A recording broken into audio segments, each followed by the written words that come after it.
Esse aqui é o MacBook Air M1, o mais básico de todos, com 8 GB, 256 e ele roda tudo, só que ele não deveria. E nesse vídeo eu vou te contar o porquê. Pessoal, tudo bem com vocês? Aqui quem fala é Claudio Fernandes, ou Hero Joe, e hoje aqui eu estou para fazer o review mais completo que eu consigo, não estou falando dos outros, sobre esse aparelho aqui baseado no meu uso, baseado nas minhas necessidades. E olha, eu estou surpreendido porque ele basicamente mudou a forma como eu enxergo notebooks. E me fez ver que eu usei notebook errado a minha vida inteira. Olha, eu tenho aqui alguns pontos que eu quero mencionar com vocês que eu fiz aqui no meu Word sobre ele, né? Esse MacBook foi comprado esse ano, né? Faz uns 5 meses. Basicamente, desde que eu comprei, eu não usei mais meu outro notebook, tanto é que eu até vendi. E ele se tornou meu fiel companheiro, eu não o abandonei mais. E desde que eu peguei ele, eu só tive que usar o Windows acho que uma ou duas vezes para fazer alguma coisinha, mas de resto eu consegui adaptar completamente o meu workflow nele. Ele é incrível, ele é sensacional, só que ele tem alguns problemas. E os problemas que eu vou falar aqui, não sei se todo mundo falou, mas são problemas que incomodam a mim e talvez incomode a você também, tá? Eu vou dividir esse vídeo em sistema operacional, hardware e software, tá? Começando pelo sistema operacional. Eu sempre fui usuário Windows, desde sempre, para sempre eu fui usuário Windows. Eu sempre só utilizei o Windows XP, na verdade eu usei o Windows 95, só que eu era muito novo. Eu só usava para jogar, mas Windows 95, Windows XP, Windows 7, Windows 8, 8.1, o 10. Basicamente minha vida foi o Windows.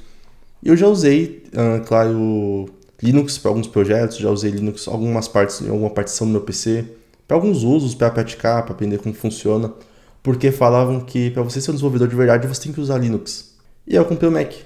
Aí você vai ficar muito bravo e vai falar assim, mas Mac e Linux são coisas diferentes, né? Basicamente, sim e não. E se você quiser saber um pouco sobre isso, eu posso fazer um vídeo explicando sobre como Linux e Mac são a mesma coisa, só que ao mesmo tempo não são. Porém, eu posso dizer que o Mac é o Linux para os ricos. Eu sou rico por ter um Mac? Longe disso, mas você entendeu o que eu quis dizer. Os comandos que você roda no Linux são os comandos que você roda aqui. Eu sei que não em todas as distribuições de Linux não são a mesma.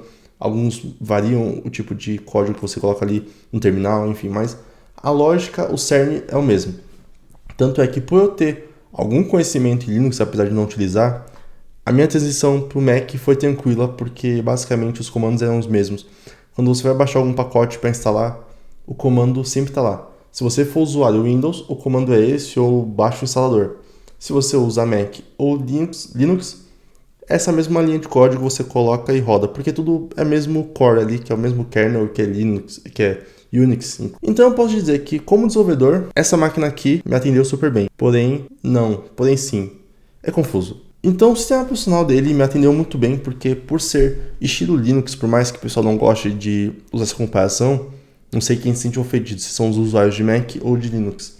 Eu, como tô nem aí pros dois, eu me sinto bem em dizer que eu sei mexer nisso aqui porque eu sei mexer no Linux, apesar de não usar. Confuso novamente. Mas o ponto é, o sistema operacional dele é incrível, ele funciona super bem, é fluido, e por ser somente para esse dispositivo, a integração é completa, todos os atalhos funcionam bem, o trackpad é maravilhoso, é coisa divina, mas tem seus defeitos também.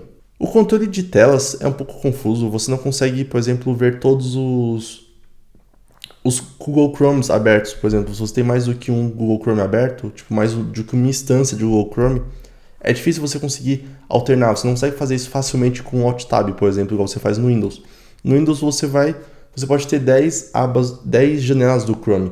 Se você dá Alt Tab, você consegue ir entre cada uma delas. Aqui não. Você precisa apertar o F3, que é o atalho para você usar o rolezinho ali, que eu não sei o nome, mas você deve estar vendo aqui no vídeo.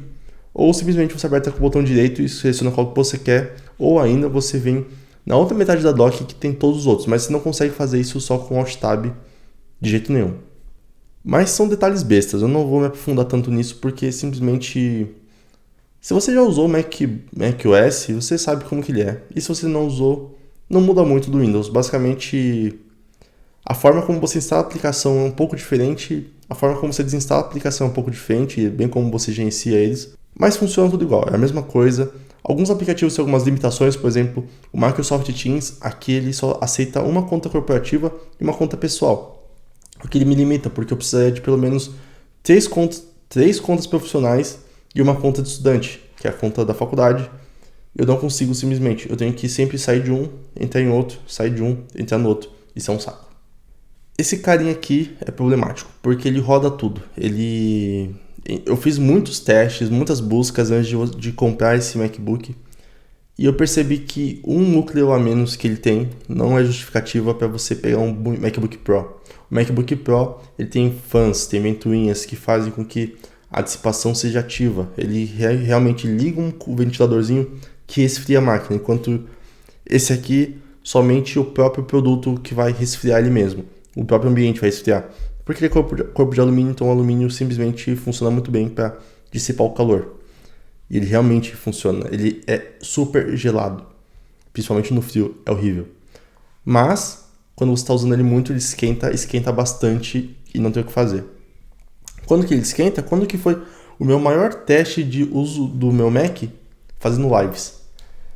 E aí que o bicho começou a pegar. O processador não começou a dar conta e começou a pedir arrego. Ele começou a dar limite de... No OBS tem uma barrinha ali que aparece que deu codificação excessiva, alguma coisa assim que é tipo... Não lembro qual que é o termo certo, você deve estar vendo numa foto aqui na tela. Que basicamente quer dizer que ele arregou. Ele não consegue dar conta de tudo que está vindo. Tá muito para ele processar. Mas tirando isso, ele funciona super bem. Teve um dia que eu uso um monitor externo que está aqui, que é 4K. Eu deixo conectado via USB-C. E eu estava usando para jogar Hearthstone em tela cheia no monitor 4K. Enquanto eu tinha uns 5 Google Chromes abertos. Vários programas, eu estava mexendo com o servidor. Tudo nele aqui e ele estava funcionando lindamente. Ele funciona bem. Só que o que isso me custou? Tudo que eu tinha. Basicamente, por esse ser de 8 GB... O pessoal costuma muito dizer que 8 GB é o suficiente, que com 8 GB você consegue fazer tudo. Ah, não importa se com Windows você usa 32 GB, quando você vier para o Mac, 8 GB é o suficiente. Doce ilusão a minha compreender isso da forma errada. Eu acreditava que isso queria dizer que basicamente os programas consumiam menos RAM no macOS por ser mais otimizado. Então basicamente o que 32 GB fariam, ele faria aqui com 8. Então se um Google Chrome utiliza 12 GB, já aconteceu, aqui ele utilizaria 2. Mas não é bem assim que funciona. Esse aqui tem 8 GB de memória RAM, de espaço. E o limite que você pode ter são 16, o que ainda assim é pouco, mas eu já vou explicar por quê. Com 8 GB você pode achar que é bom, e realmente ele funciona tudo. Você viu que eu falei que eu estava com 50 mil abas abertas do Chrome, porque eu como desenvolvedor, não sei se vocês são assim também, mas eu tô com alguma dúvida, eu abro uma nova janela, que é uma nova instância do Chrome, e começo a pesquisar por um termo específico. Eu quero entender como isso funciona. Então, eu não vou abrir uma janela, pesquiso, abro a tela. Não é isso. Eu volto, abro outro e volto. Não. Eu simplesmente pego a primeira página do Google inteira e abro todos de uma vez. Por quê? Porque é mais fácil de encontrar o resultado do que eu procuro. Se eu vejo que não é, eu já vou fechando e já vou pro próximo. Fecho e vou pro próximo. E se for, eu consigo deixar os 3 melhores conteúdos para ver o que eu preciso e ver qual melhor me atende. Isso consome muita RAM e 8 GB não são o suficiente. E o que acontece? Se você usa Linux, você já sabe. Se chama swap, memória de swap. E o que é memória de swap? Basicamente, ele pega uma parte do seu SSD. Eu vou usar o termo sequestrar porque é o melhor termo possível. O seu PC ele sequestra um pedaço do seu SSD para utilizar como se fosse memória RAM. Porque, mano, SSD é muito rápido. Esse aqui, por ser uma peça só integrada, ele funciona lindamente, maravilhosamente. Só que, por conta disso, ele usa muito SSD para swap. Pelo menos comigo. Num dia comum, ele tá pegando sempre uns 2 GB de SSD para fazer swap. E quando eu tô tentando fazer live e editar vídeo e fazer 50 mil coisas juntas, igual eu costumo fazer, que esse é meu workflow, e eu não vou mudar por conta da máquina, já chegou um dia que estava usando 7 GB de swap. Ou seja, constantemente estava lendo e gravando 7 GB no meu SSD. Lendo e gravando constantemente. Eu não sei se você sabe, mas um SSD ele tem uma vida útil. Na verdade, tudo tem vida útil, só que do SSD é mais específico. Porque eu não vou entrar tão a fundo nesse termo técnico, mas basicamente o SSD ele tem um tempo de vida. Ele tem uma quantidade máxima finita de leituras e gravações que ele pode fazer. E se você fica utilizando isso recorrentemente, de forma recorrente, para fazer uma ajuda para a memória RAM, o que vai acontecer é que essas leituras e gravações estão sendo feitas a mais do que deveriam. Porque, vamos dizer que um SSD deveria durar de 5 a 10 anos. Inclusive na China, estavam usando o Xia, que é uma criptomoeda, basicamente, que utiliza o SSD e HDs para fazer o seu trabalho, né? Porque você sabe que tem o Bitcoin, que usa, por exemplo, placa de vídeo para fazer a mineração, não vou entrar nesse termo técnico ainda, mas basicamente tinha uma lá que usava armazenamento do SSD, que é a leitura e gravação. Então, em 90 dias, uma pessoa basicamente acabou com a vida útil de um SSD que dura 5 anos, 10 anos. Então você entende o quão preocupante é isso, porque, como eu disse, tudo aqui é uma coisa só, não tem como você substituir. Algumas pessoas descobriram como, mas não é oficial e pode dar muito ruim. Então, basicamente, o que eu quero dizer é que se você usa o SSD de forma a mais do que deveria, a vida útil dele diminui. Então, se eu estou fazendo 6 GB de gravação constantemente no meu disco, a vida útil dele vai ser 1 ou 2 anos. Entende o que eu quero dizer? Isso é um problema. E eu acho que esse é o único motivo pelo qual futuramente eu vou trocar essa máquina, antes que ela me dê dor de cabeça e eu perca basicamente a placa inteira, porque não tem o que fazer. Então, se você quer comprar, de verdade, compre o 16 GB, não compre o de 8. Apesar que 16 GB ainda é pouco. Talvez não para a maioria dos usuários, mas para mim é pouco. Mas é o limite que a arquitetura ARM permite, né? Porque você entende que esse aqui é o MacBook Air M1, porque ele usa a arquitetura ARM, né? Não a x86 ou x64 que você encontra em computadores comuns. Essa mudança de arquitetura faz basicamente esse notebook ser um celular. Eu não posso usar o celular aqui, esse como exemplo, porque esse aqui é da Samsung, tem que mostrar um iPhone, mas eu não tenho um iPhone. Então, edição, coloque aqui um iPhone na frente. O MacBook e isso aqui são a mesma coisa. Falando sobre o SSD já, vocês já entenderam que isso é um problema, ainda mais que o meu tem só 256 GB. Não são 512, não são 1 TB. 256 GB é muito pouco para qualquer coisa. Esse celular aqui tem 256 GB. Você entende o que eu quero dizer? Eu estou acostumado a usar 2 HDs de 1 TB cada um. E isso é que está sendo limitante. Demais, muito limitante. Eu tenho que usar sempre um SSD externo que está aqui para fazer minhas edições de vídeo. Eu tento manter tudo ali porque se queimar eu consigo trocar. Eu gasto menos do meu Note, né? Mas tirando isso, basicamente o hardware é excelente, ele faz milagre, ele bate de frente com isso aqui, ó. Eu quero montar um PC com i9, basicamente, e em alguns testes de benchmark você vê que basicamente essa criancinha aqui roda melhor que isso aqui, para alguns usos específicos, é claro. Mas vamos falar um pouco mais sobre o hardware daqui para frente, um pouco mais para frente. Os softwares são excelentes, basicamente tudo que eu uso tem sua versão para arquitetura M1, ou se não, você pode usar o Rosetta 2, que é basicamente um compilador de soluções. Basicamente você consegue usar softwares feitos para arquitetura x86 nele, e funciona muito bem, você nem percebe que está sendo feita essa conversão. Eu, por exemplo, uso todos os programas da Adobe, e o Premiere, o After Effects não são feitos ainda para arquitetura ARM, mas funcionam maravilhosamente bem.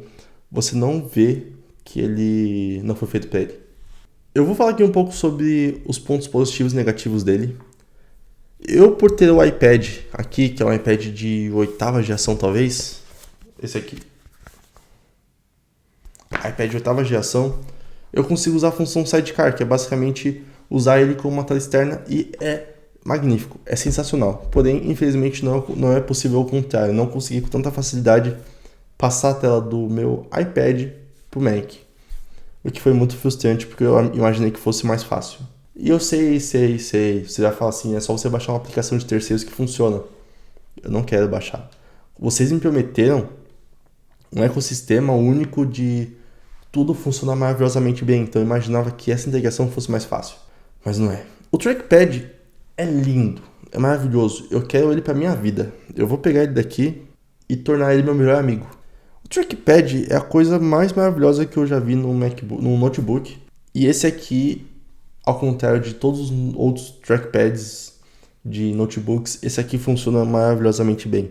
Inclusive, eu vou comprar um trackpad adicional, aqueles grandões, uma versão nova, quando tiver dinheiro sobrando, para usar ele constantemente. Porque mesmo quando você usa um mouse, o trackpad para edição de vídeo é sensacional. O feeling que você tem é melhor. E eu já vi que dá para você usar isso no Windows e eu vou usar. Quando eu tiver montado no meu PC, uma gambiarra, digamos assim, que tem código no GitHub, para fazer ele funcionar com as mesmas funções do Mac, só que no Windows. Vamos ver se funciona. E uma coisa interessante sobre esse trackpad é que você clica, mas não clica. Ele não tem um clique ativo. Ele basicamente entende que você clicou e vibra para te dar uma sensação de que você clicou. Tanto é que quando o Mac está desligado ou quando ele está travado, porque sim, pasme, MacBook trava. Quando ele trava, você simplesmente não consegue ter feedback. Simplesmente ele parece que tá desligado. Você aperta o botão e ele não clica. É incrível, mas assim, sem brincadeira, é maravilhoso. O trackpad é um dos melhores pontos desse notebook. O teclado dele eu não sei as diferenças entre esse teclado específico desse modelo para os modelos anteriores que tiveram problemas, modelo borboleta, modelo sei lá o que. Eu não sei. Esse especificamente me atendeu super bem e, cara, eu gostei muito dele. É maravilhoso, o toque dele é incrível. Só que eu podia ter teclado numérico e eu sinto muita falta de um teclado numérico. Eu comprei meu notebook só por ter teclado numérico. E todos os meus teclados têm teclado numérico, é uma exigência minha ter teclado numérico. E esse não tem, foi uma adaptação, mas foi um ponto que eu tive que abrir mão para conseguir todo o resto. E olha, é magnífico. Eu achei que eu fosse ter mais problemas com a utilização de acentuação, cedilha e tal, porque até onde eu sei eu tinha que apertar Command E, não sei o que e tal, papapá, pra fazer, e simplesmente não. É só você apertar o botão da acentuação que tem espalhado pelo teclado e a letra que você quer, simplesmente ele se encaixa. Então você põe o acento agudo, você põe o E, ele automaticamente vira E. É incrível, é lindo. E esse teclado aqui é muito interessante. Eu só não gostei do Caps Lock, que o Caps Lock você tem que apertar de uma forma específica lá para ele funcionar. Se você só aperta rapidão, ele não funciona. Não ativa o Caps Lock. E eu achei que o meu tava com problemas, tava quebrado. E aí eu fui pesquisar no Reddit, que é o melhor lugar para você ter informações. E eu vi que tinha mais pessoas reclamando disso e basicamente é uma feature.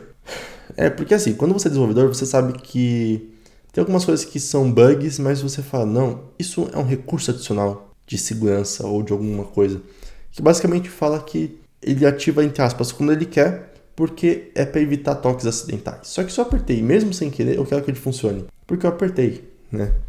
Eu acho que é aí que começa a evolução das máquinas, mas vamos deixar isso para outro dia. Eu percebi que esse modelo aqui é o primeiro que tem Touch ID, né? Nele aqui mesmo, que você clica e desbloqueia com o dedo. E eu sei que existe isso já para alguns modelos de Windows e tal, mas é uma coisa específica de cada modelo. Mas aqui funciona muito bem. Você clica nele, ele bloqueia a tela, você só encosta, nem clica, você só encosta e já desbloqueia na hora. Meu, é incrível, é maravilhoso. Nossa, eu me sinto muito bem usando ele. Fora que ele é leve, ele é incrível. Eu uso muito em reuniões, porque eu tenho uma empresa, né, basicamente. Eu não gosto de falar que eu tenho uma empresa porque eu trabalho sozinho, então eu sou autônomo, né, é assim que a gente fala hoje em dia.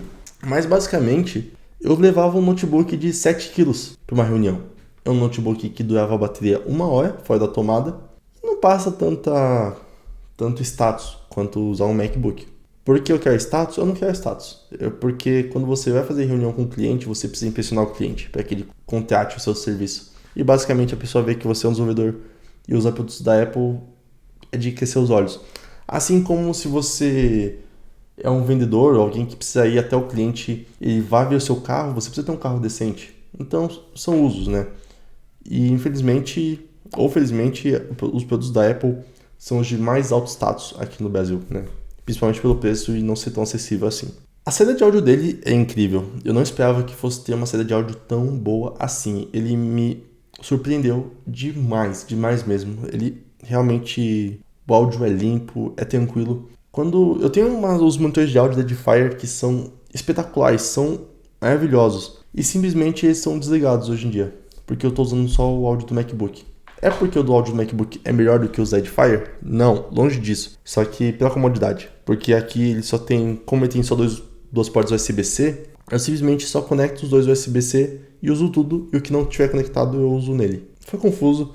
Depois eu mostro o que eu quis dizer. Mas é muito bom. O microfone dele é excelente, funciona super bem. O tanto é que em um ambiente onde tudo funcione bem, meus amigos não conseguiam distinguir o que era o som desse microfone, que é um quadcast da HyperX, do que era o som desse notebook, né, do MacBook. Não tem diferença no ambiente onde tudo funciona bem.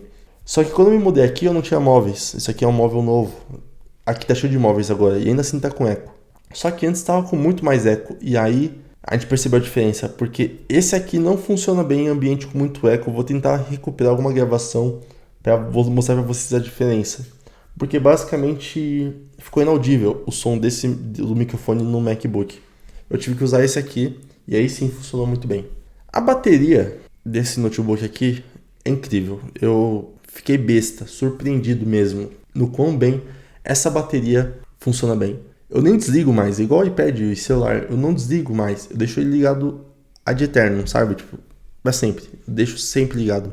E teve um dia que eu deixei ele carregado 100%, fui no cliente, tive reunião das 10 da manhã até por volta das 10 da noite, 11 da noite, foi um dia longo, trabalhando, mexendo com código na programação, fazendo algumas apresentações, mostrando, trabalhando, fazendo tudo que tinha que ser feito. Eu cheguei em casa, mexi até 4 da manhã, fui dormir, usei no outro dia, aí eram umas 3 da tarde que começou a pedir arrego, pra você ter noção. Teve um dia que eu tava mexendo, logo que eu comprei ele, eu comecei a mexer de madrugada, tipo, eu acordei umas 5 da manhã e fui mexer nele, tava com 100%. Só foi chegar a 99% umas 3 horas depois. Eu não sei como, isso é incrível, mas é claro que dependendo do seu uso ele vai gastar mais, né? Por exemplo, se eu uso o OneDrive, que o OneDrive é da Microsoft, né? Não é específico para ele, ele consome muita energia e processamento. Isso é, o OneDrive ele consome recursos demais. Então, é claro que o consumo da bateria vai que nem água. Mas quando você está num ambiente onde está tudo fechado, só está com aquela aba do Chrome respondendo e-mail ou digitando um texto no Word, simplesmente funciona muito bem. É muito bom. Nossa, lindo. É maravilhoso. O processador é excelente. Eu fico besta com o que esse processadorzinho aqui faz. É incrível. Ele me atende super bem. Não pensei também que o M1 realmente fosse isso tudo que eles falavam e realmente é. E eu não vejo o porquê você pegar um Pro, sendo que o Air é a melhor opção para você. De verdade. Tem que ser um uso muito específico e muito hardcore para valer a pena o Pro. A diferença para mim do Pro pro Air que vale a pena seria a fan, né, o cooler, o resfriamento ativo dele. Isso sim é incrível, mas tirando isso não faz diferença. Esse processador aqui vai te atender super bem. Ele é incrível. E uma coisa que eu percebi que só existe no mundo da Apple, não existe o modo de economia de bateria e o modo de alto desempenho, igual você vê no notebooks Windows. Ele conectado na tomada ou não, funciona igualmente bem. Não sei qual que é a bruxaria deles, mas simplesmente funciona igual, em alto desempenho, com a melhor experiência possível e você não sente perda de nada de qualidade. Funciona 100% bem, é muito bom. Ele é leve, incrivelmente leve, então eu consigo pôr na minha mochila, uma mochila leve, eu não sinto que eu estou usando ele. Ele é muito tranquilo, muito, nossa, ele é levíssimo. E além disso, é silencioso por não ter o cooler, né? Então, é às 4 da manhã, eu tava usando ele. E nem parecia que eu tava usando ele, porque simplesmente ele é super silencioso. E é claro que o teclado é retroiluminado também, o que significa que ele acende as luzes e é lindo. Eu vou falar, esses são os pontos positivos dele. E eu vou falar agora sobre os pontos negativos. Para jogos, eu vou fazer um vídeo específico para... Se você é gamer e quer ter um MacBook, o que você consegue fazer e o que você não consegue fazer. Mas, dando uma pincelada de leve, o problema não vai ser rodar os jogos. Ele vai rodar muito bem, por mais que ele sacrifique o seu SSD para ter memória RAM. Mas, tirando esse detalhe super importante, mas vamos dizer irrelevante, ele vai rodar tudo.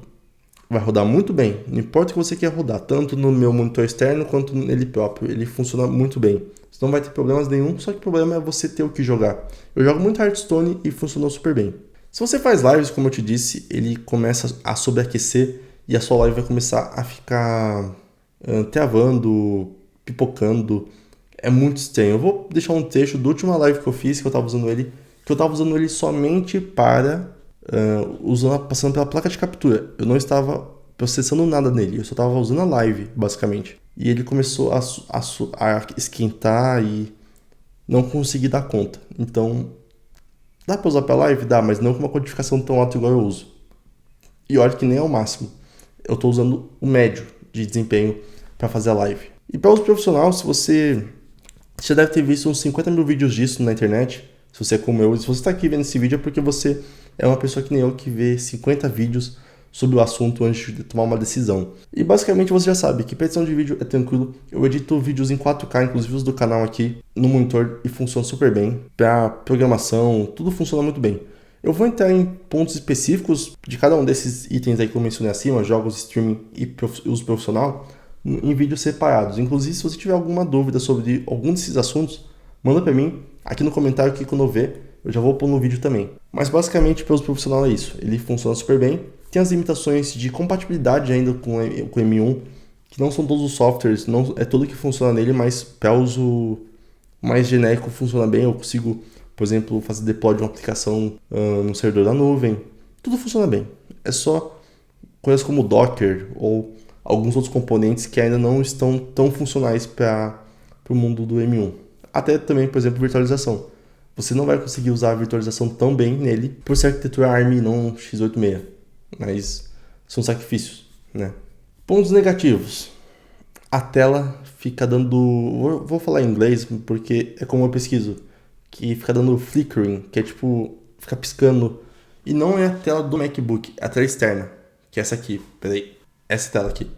Ela fica dando umas piscadinhas com umas linhas verticais. Depois eu vou mostrar pra vocês alguma dessas imagens dos problemas que eu mencionei aqui do flickering, que é um saco. Eu achei que fosse meu cabo HDMI. Eu gastei R$150 num cabo DisplayPort para USB-C, conectei diretamente ali e o problema continuou. Eu achei que fosse a conexão com o hub, então eu conectei direto. Eu tava usando por hub, o hub com...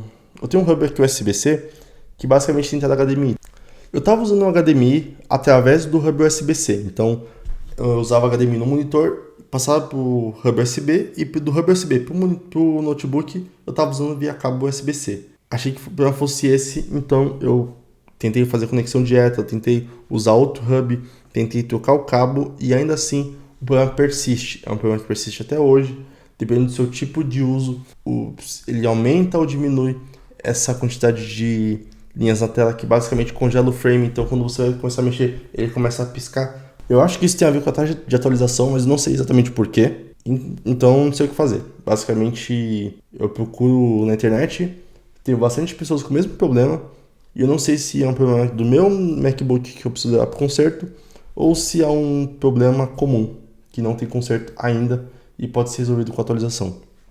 Eu sei que para não um monitor, porque esse monitor eu estava usando até então, com o meu outro notebook, eu já usei com outro PC e ele nunca deu problemas. Então, o problema é no aparelho aqui no MacBook, que não consegue processar. Inclusive, de forma nativa, ele não consegue processar mais do que uma ou duas telas, é alguma coisa assim, adicional, é claro. Uma coisa que me incomoda muito nele é que ele só tem duas entradas USB-C. Eu sei que eles quiseram deixar um notebook fino e assim sacrificar muitas portas, deixando só duas portas USB-C. Podiam pelo menos deixar 3 portas. Ou 2 aqui e uma do outro lado, sabe? Ou 2 de cada lado. Mas só 2 portas USB-C limita muito. Você sempre vai precisar de um hub USB para você conseguir tirar o potencial máximo desse equipamento. Porque se você for ter equipamentos que são conectados para USB-C, por exemplo, esse microfone é USB-C, você vai conectar ele numa porta. Então, ainda bem que eu já tinha um hub da Baseus, né, USB-C, o link do vídeo sobre isso está na descrição e provavelmente aqui no card, que basicamente é um hub que me dá, deixa eu ver aqui, 2 portas USB-C, 3 portas USB normal, né, 3.0, leitor de cartão de memória, que inclusive nesse aqui não tem, nesse aparelho não tem leitor de cartão de memória. Ele tem Power Delivery, porque inclusive é isso, se você for carregar ele já consome uma porta USB-C, então você só tem uma porta livre, é embaçado, né? Então, por exemplo, esse hub também tem Power Delivery, que eu conecto o cabo de força direto nele e daí por cabo USB-C ele já passa todos os dados e já carrega também o equipamento. E tem 3 entradas HDMI, apesar de não poder usar todas, uma só sempre funciona. E ele vem com uma conexão para tomada, né, para poder dar mais energia para as coisas, para complementar a energia que o hub precisa. Eu fiz um vídeo sobre ele, vai lá ver, muito bom. Mas basicamente eu tenho que usar esse hub para tudo. Quando eu digo para tudo, é para tudo, né? Por exemplo, eu uso esse fone de ouvido da HyperX, esse headset da HyperX, e ele se conecta somente por dongle, né? Que é aquele pendrivezinho. E eu tenho que usar ele no meu hub, porque eu não consigo conectar ele diretamente. Aí você me fala, 5 portas USB, mais 2 USB-C, 7 portas no total, são suficientes para mim? Não são. Então por isso que esse monitor que eu tenho aqui, ele já tem mais 3 ou 4 entradas USB. Ele basicamente é um hub, ou seja, é um hub que eu conecto no meu hub para conectar no meu PC e fazer tudo funcionar. É loucura, mas funciona. Esse é o meu setup e ele funciona muito bem. Depois eu vou fazer um vídeo sobre o meu setup e sobre como que tudo funciona, então vocês vão ter mais detalhes sobre isso. Mas eu só dei uma palhinha para você entender como que funciona mais ou menos. Ele é ARM, então o processador ARM tem suas limitações. Basicamente, 16 GB é o limite dele, que esse é o problema principal dele. Que são os 16 GB de RAM máximo que você pode ter no equipamento e não são o suficiente para dar conta dele. Ainda mais quando estamos falando de um PC, notebook, que não dá para dar manutenção. Não dá para você fazer upgrades nele e melhorar tudo como deveria. Eu espero que o futuro da Apple usando ARM, essa arquitetura, melhore isso e faça com que você possa fazer upgrades futuros e colocar mais memória RAM que seja. Ou até ter um slot adicional para você pôr um SSD aqui dentro, sabe? Não sei. Eu acho que eles não vão fazer isso, né? Mas... porque, se não me engano, nem no Mac Mini você não consegue fazer isso. Você não consegue fazer upgrades que antigamente você conseguia quando era com Intel. Tomara que isso seja resolvido, porque um PC que não dá para você fazer melhorias, para mim, é o fim.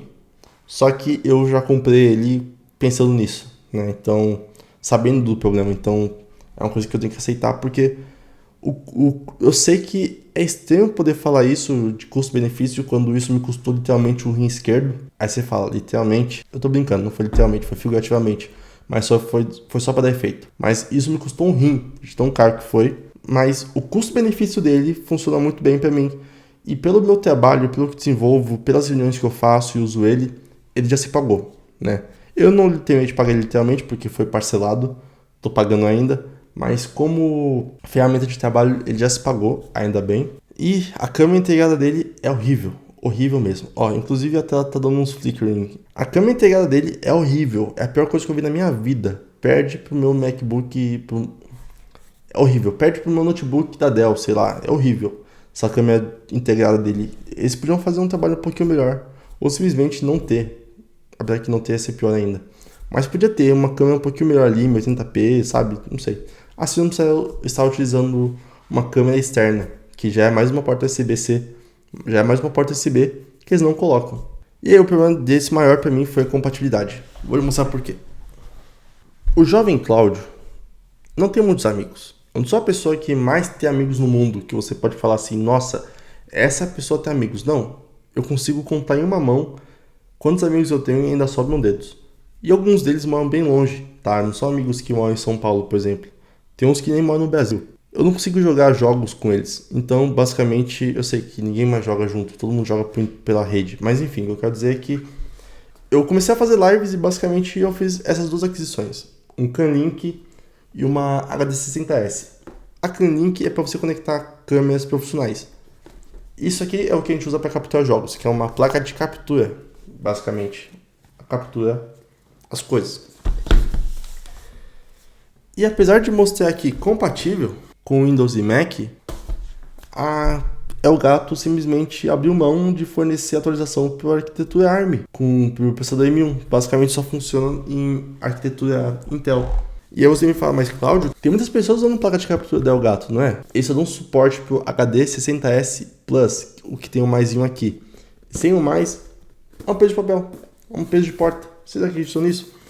R$1.000 e poucos nisso aqui e o Elgato não dá suporte. É um absurdo. Então eu não consigo, por exemplo, o meu plano B, que era, como vou vender meu notebook, vou ficar somente com um MacBook Air, que não consegue, até então, jogar jogos pesados e fazer uma live, processar uma live, eu vou jogar no meu Switch, capturar a imagem com o meu Mac, através da placa de captura, e fazer live. Assim eu consigo fazer live, jogar o jogo que eu quiser, até futuramente comprar um PlayStation 5, jogar jogos pesados do PlayStation 5, e o MacBook vai dar conta. Só que não, basicamente não funciona, é incompatível. E a única forma que eu consegui fazer foi utilizando isso aqui, que não é o ideal. Qual que é a diferença entre esses dois? Basicamente, como funciona a placa de captura, só para você entender a diferença entre esses dois. Esse aqui tem uma entrada e uma saída HDMI, ou seja, você coloca ele aqui no meio do caminho. Então você tem aqui o videogame, aqui você tem a TV ou seu monitor, e você passa por ele aqui só para ele capturar. Basicamente, o que você tá fazendo, o que acontece no jogo e o que você vê na TV é em tempo real. Não tem delay nenhum passando por aqui, simplesmente ele passa. Só que isso aqui tem uma saída USB, que faz com que isso aqui vá para o PC também. Então, a imagem do que você está jogando vai para a TV, você tem um retorno na TV e ao mesmo tempo vai para o PC. Assim, você consegue fazer a sua live e passar a imagem para o pessoal assistindo a live, para o seu programa de captura, por exemplo, o OBS, sem ter delay nenhum. Só que, se você usar esse, você consegue fazer isso. Isso aqui, como que você usa somente para câmeras, como você pode ver até na imagem aqui, que é o uso de uma câmera você não precisa ter um retorno, porque a própria câmera tem um retorno. Então, basicamente, ele é só um pendrive, que aqui é USB e aqui é HDMI, você não tem um retorno. Então, eu fui jogar Pokémon Unite com os meus amigos na live e, basicamente, eu tive que jogar com delay, porque eu não consegui ter um press roll ali em tempo real, sabe, pra TV, pro monitor no caso. Então, é impossível você fazer live direito, porque inclusive eu perco a noção de som. Porque quando você joga com essa placa de captura, ele passa o som também pro PC. Então, se você tiver com fone de ouvido, você consegue ouvir o seu jogo com delay de alguns segundos, de um segundo, sei lá. Mas aqui você tem zero retorno. Então, é impossível você fazer live com isso aqui constantemente. E isso aqui é incompatível. Eu ia ter que vender isso aqui para comprar um HD 60S Plus. É zoado, né? Ainda mais sendo pago tão caro nisso aqui. Enfim, tem muitas incompatibilidades, ainda mais principalmente de hardware. E isso me incomoda muito. São adaptações. Por isso que meu workflow final vai ser esse MacBook com esse monitor 4K para fins profissionais trabalhar. E vou montar meu outro PC, que são as peças que estão aqui atrás, que vai ser para jogos, live e tudo o resto. Que basicamente não é trabalho que me paga dinheiro. É só diversão. Ali é hobby, isso aqui é trabalho. Basicamente é isso. Então, inclusive, se você tiver alguma dúvida sobre o MacBook, que você queira que eu tire essa dúvida para você, por favor, mande aqui nos comentários desse vídeo, que em breve eu vou fazer um vídeo específico sobre jogos, novamente sobre streaming e sobre uso profissional. Então me fala exatamente o que você quer saber, que se eu conseguir atender, é claro, eu faço um vídeo aqui para vocês, muito top. Esse vídeo foi mais uma conversa aqui, né, com vocês sobre o uso do meu Mac. Para mim, meus pontos, o que eu gostei e o que eu não gostei nele, não foi extremamente técnico, foi mais uma conversa do meu uso para guiar vocês se vocês devem ou não comprar esse MacBook Air M1 de 8 GB e 256, já falando que se você vai ter um uso um pouquinho mais pesado, já pega o 16 GB e não passa essa dor de cabeça que eu tô passando. Inclusive, você consegue vir aqui em monitor de atividade e ver qual que é a pressão da memória que está sendo utilizada. E quando você vê aqui em memória, por exemplo, enquanto eu estou gravando esse vídeo aqui agora, eu tenho 8 GB de RAM, eu estou usando 7 GB, 800 MB estão em cachê, eu estou usando 1.7 GB de swap, ou seja, nesse momento estou consumindo 1.7 GB constantemente do meu SSD para conseguir dar conta do recado. E sim, existe formas de você limitar isso para zero, por exemplo. Só que aí você vai começar a ver as limitações do MacBook Air, que não roda nada, basicamente, com 8 GB. É estranho. Eu não sei o que a Apple quis fazer fornecendo versões de 8 GB, porque não deveria nem ser uma opção. Mas funcionou para mim, vai funcionar para você até que o SSD morra. Então, basicamente, eu recomendo que se você tem um MacBook Air de 8 GB, ou até o Pro de 8 GB, venda ele o quanto antes e pegue uma versão com 16 GB, ou se lançar a nova versão dos modelos de MacBook Air Pro, pegue uma versão ainda melhor, né? Uma versão futura com, quem sabe eles conseguem resolver o problema e fornecer pra gente 32 GB. Eu não sei, 8 GB não dá. É igual você pegar hoje em dia e comprar um celular com 16 GB de espaço. Não dá. Simplesmente não dá, é incompatível com a realidade. Mas é isso, pessoal, falei muito, tô até ficando rouco. Mas espero que tenha gostado desse vídeo, ele foi realmente só uma conversa, não foi muito técnico, não foi muito a fundo. Mas foi só uma introdução para vocês entenderem o que eu achei desse dispositivo como um todo e se valeu a pena ou não pra mim, tá? Se você quiser que eu me aprofunde em mais algum aspecto, por favor, novamente comenta aqui no vídeo que eu faço em breve um novo vídeo com mais informações e vou mais a fundo em cada aspecto, beleza? Muito obrigado pelo apoio de sempre, muito obrigado pelo like que você já deixou nesse vídeo, pela inscrição que você já se inscreveu, eu tenho certeza. E nos vemos no próximo vídeo. Muito obrigado, valeu e até mais. Falou!